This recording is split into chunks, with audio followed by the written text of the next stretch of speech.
You come into existence fully formed, molded from plastic in a factory alongside thousands of identical copies.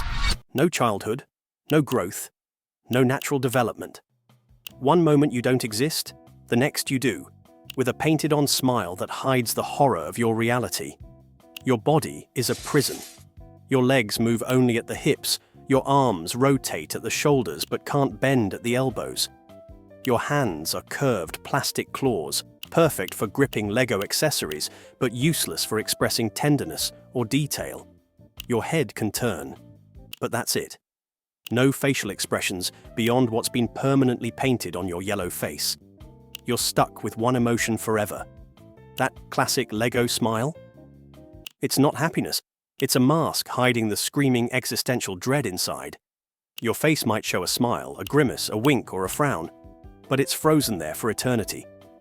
Imagine being angry, but forced to smile, terrified but unable to scream, in love, but incapable of showing affection. That's your reality. The world around you is made entirely of studs and tubes. Every surface designed to connect with another.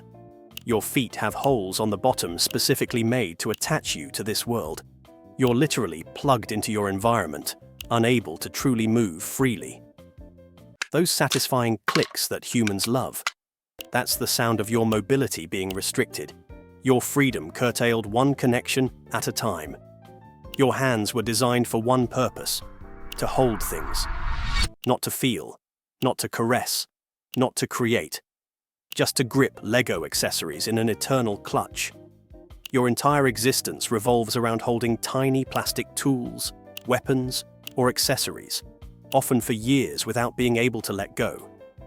The hand design that delights children is your eternal shackle. Your life is dictated entirely by beings thousands of times your size. They decide your profession, your clothing, your accessories, your location, and who you interact with. You have no choice in any of it. One day you might be an astronaut exploring space stations, the next you're a pirate forced to walk the plank, and the next you're a knight charging into battle. Your identity changes at the whim of giant hands. The worst part?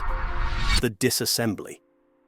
At any moment, those same giant hands might decide to pop off your legs, twist away your torso, pull off your head, all while you're fully conscious. Every LEGO minifigure lives with the constant knowledge that they could be taken apart at any second. It's like living with the perpetual threat of dismemberment, except you stay aware through the entire process. Your relationships are equally tragic. You might be positioned next to another minifigure, arranged in a pose suggesting friendship, romance, or family ties. You might even start to develop genuine feelings. Then suddenly, you're separated, placed on different shelves, sorted into different bins, or traded to different owners. Connections you formed over months or years, severed in an instant, without warning or chance to say goodbye. Being lost is a special kind of torture. Fall behind a piece of furniture or get vacuumed up, and you might spend years in darkness, alone, forgotten. The lucky ones are found eventually. The unlucky ones become part of the dust and debris of history, conscious but abandoned, until their plastic finally degrades after centuries. Speaking of physical trauma, the stepping. When a minifigure gets separated from its set and lost on the floor, there comes the potential for the most dreaded experience in LEGO existence: being stepped on by a human foot. The pressure is enormous, though you can't be crushed completely. You'll survive, of course. That's the curse. You'll survive to feel every moment of it. And then there's storage.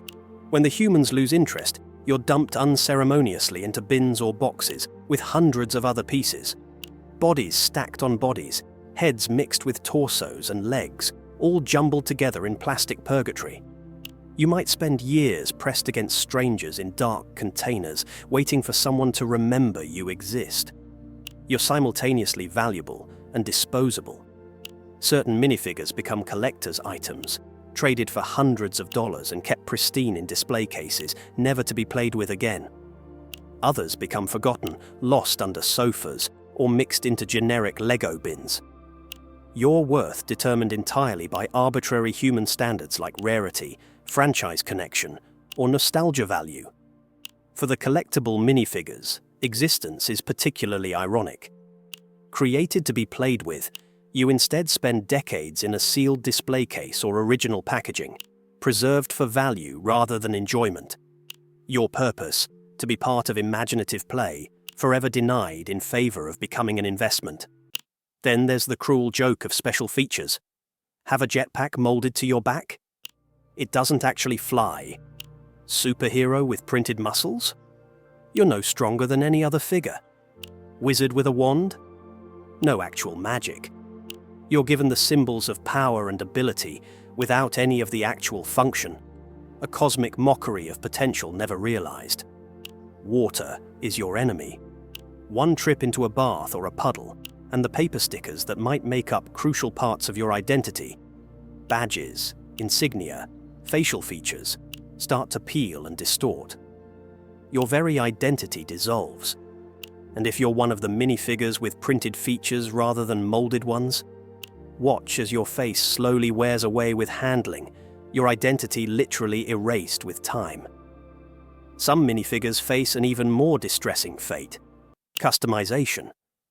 Human creators might take markers to your face, paint your body, or modify you with non-LEGO materials. Your standardized LEGO existence transformed into something unrecognizable, neither fully LEGO nor truly unique, caught between worlds. The ultimate tragedy is your immortality. Regular toys break, stuffed animals tear, electronics fail. But LEGO is forever. Your plastic body will outlast the child who played with you, possibly even the civilization that created you. You'll retain consciousness through centuries of being forgotten in attics, buried in landfills, or floating in oceans. An eternal witness to your own irrelevance, watching as the world moves on without you. And yet, despite everything, your face maintains that same frozen smile. Unable to express the depth of your consciousness, unable to communicate your suffering, unable to do anything but maintain the cheerful facade that makes you marketable. Your pain hidden behind a yellow, smiled mask that tells the world everything is awesome, when it clearly is not.